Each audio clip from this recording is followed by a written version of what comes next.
श्री राम समर्थ। दिसंबर 2। अखंड नामस्मरण में रहना ही उपासना है। भगवान की प्राप्ति में कौन सी बाधा आती है?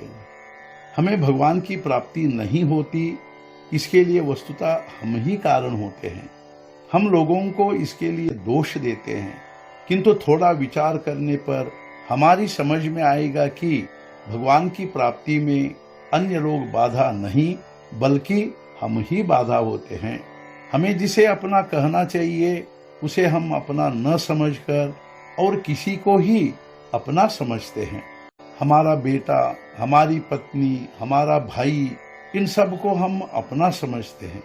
कुछ सीमा तक ये हमारे होते हैं, यह सही है, किंतु भगवान को यदि हमने अपना कहा तो वह हमेशा अपना ही होता है और वह हमारी सहायता के लिए सदा तैयार ही होता है।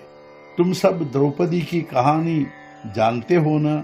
मेरे पति मेरी रक्षा कर पाएंगे ऐसा उसे लगता था, किंतु किसी से भी कुछ होने वाला नहीं है। यह जब उसकी समझ में आया तब उसने श्री कृष्ण की आर्त भाव से प्रार्थना की और तब वह उसके लिए तत्काल आए। मतलब यह हुआ कि जिन्हें हम अपना समझते हैं वे वास्तव में अपने नहीं होते। अतः हम परमात्मा को अपना समझे, मैं उसका हूँ, ऐसी भावना निरंतर बनाए रखे और जो जो घटता है वह सब उसी की इच्छा से होता है। यह भाव दृढ़ हो। ऐसी भावना दृढ़ होने के लिए उसकी उपासना करनी चाहिए। उपासना का मतलब क्या है? हम भगवान के हैं और हम सदा उसी के समीप हैं, ऐसा लगना। ऐसा लगने के लिए हमें उसके नामस्मरण में रहना चाहिए। हम उसका सदा नामस्मरण करते हैं तो वह हमारे पास निरंतर रहता है। जब तुम किसी का नाम कहते हो तब उसकी मूर्ति तुम्हारे ध्यान में आती है।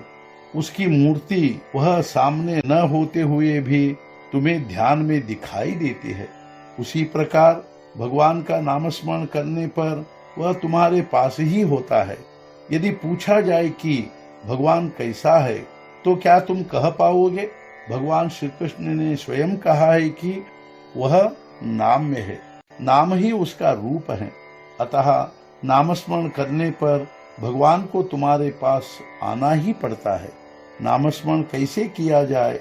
समर्थ रामदास स्वामी ने कहा है, यदि आदमी कुछ भी नहीं करे और वाणी से केवल राम नाम जपता रहे तो भी चक्रपाणी यानी भगवान को संतोष होगा और वह भक्त को संभालेगा। हम राम नाम जपते समय क्या कुछ भी नहीं करते? हम उस वक्त गृहस्थी की चिंता करते ही है ना।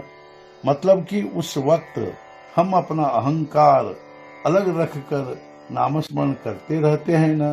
अहंकार के बिना जो नामस्मरण करता है उसी को भगवान संभालते हैं और इस भावना से जो स्वस्थ चित्त रहता है भगवान उसका जीवन निर्वाह करता है।